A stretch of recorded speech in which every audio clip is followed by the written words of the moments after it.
Mirëserdhët, sot do të flasim për një mjet shumë të thjeshtë që zgjidh një nga problemet më të zakonshme, si merret një vendim në grup kur secili do diçka tjetër. Le t'ja fillojmë. Me siguri e njihni këtë situatë.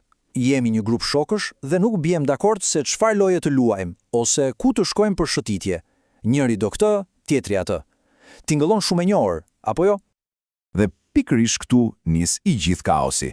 Debatet vazhdojnë pafund, askush s'është i kënaqur plotësisht dhe në fund e gjithë energjia shkon dëm pa bërë asgjë. Po sikur të kishte një mënyrë fare të thjeshtë për ta shmangur gjithë këtë? E pra, ja ku e kemi zgjidhjen. Pyetësori. E di, mund t'i ngëllojë si diçka zyrtare, por në fakt është një mjet jashtëzakonisht i fuqishëm dhe i lehtë për të vendosur të gjithë bashkë. Dhe çelësi është ky. Nuk bëhet fjalë vetëm për të marrë një vendim, por për ta bërë atë në një mënyrë të drejtë, ku zëri i të gjithëve dëgjohet. Pra, çfarë është saktësisht një pyetësor? Në thelb është thjesht një listë pyetjesh. Kaq e thjesht. Qëllimi është të mbledh në mënyrë të organizuar mendimet e secilit, duke kthyer atë zhurmën e opinioneve të ndryshme në informacion të qartë dhe të matshëm. Po pse është kaq efektiv? E po, për dy arsye kryesore. Së pari, na jep një pasqyrë të qartë se nga anon shumica. Dhe së dyti, që ndoshta është edhe më e rëndësishmja, siguron që i gjithë procesi të jetë i drejtë. Të gjithë kanë mundësi të barabartë për të thënë fjalën e tyre, dhe kjo e ul shumë ndjenjën e pakënaqësisë.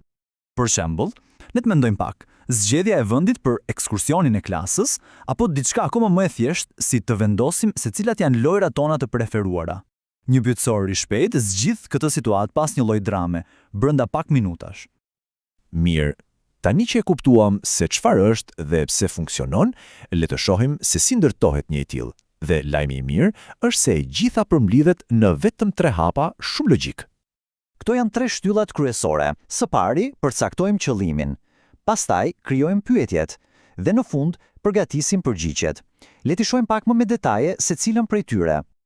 Hapi i parë dhe absolutisht më thelbësori është qëllimi. Përpara se të shkruajmë qoftë edhe një fjalë, duhet ta kemi të qartë çfarë duam të zbulojmë saktësisht. Cili është filmi preferuar, ku duam të shkojmë për pushime. Pa një qëllim të qartë, pyetjet tona do të jenë të paqarta dhe të pafokusuara. Pasi e kemi qëllimin, vjen radha e pyetjeve.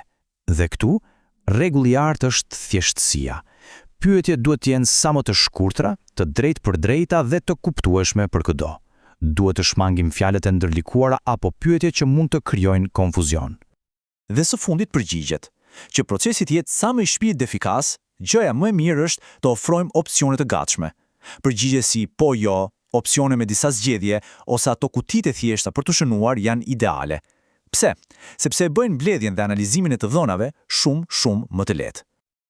Në rregull, imagjinoni që pyetësori është plotësuar, të gjithë kanë dhënë mendimin e tyre.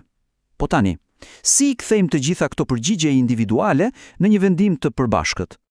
Këtu gjërat bëhen vërtet interesante, sepse të dhënat marrin formë dhe bëhen vizuale. Le të themi se pyetja ishte cila është loja jone preferuar. Mjafton të shohim grafikun dhe rezultati bëhet menjëherë i qartë. Loja A prin me 7 vota, pastaj vjen loja C me 5 dhe loja B me 3. Vizualisht përgjigja fillon të dalë vetë në pa. Procesi është fare i thjeshtë dhe transparent. Hapi i parë, numërojmë të gjitha votat për secilin opsion.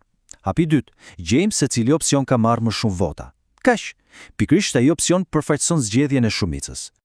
Dhe ja ku arritëm te rezultati final.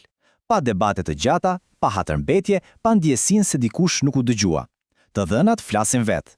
Në shembullin ton, loja A është fituesja e qartë.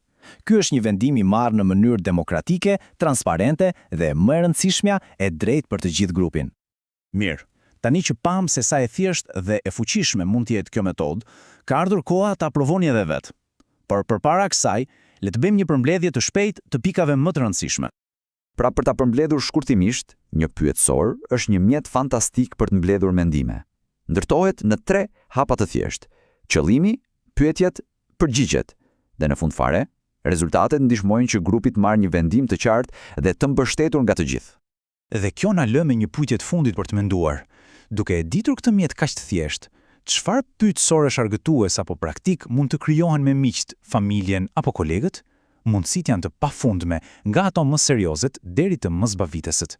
Faleminderit dhe dëgjojmë herën tjetër.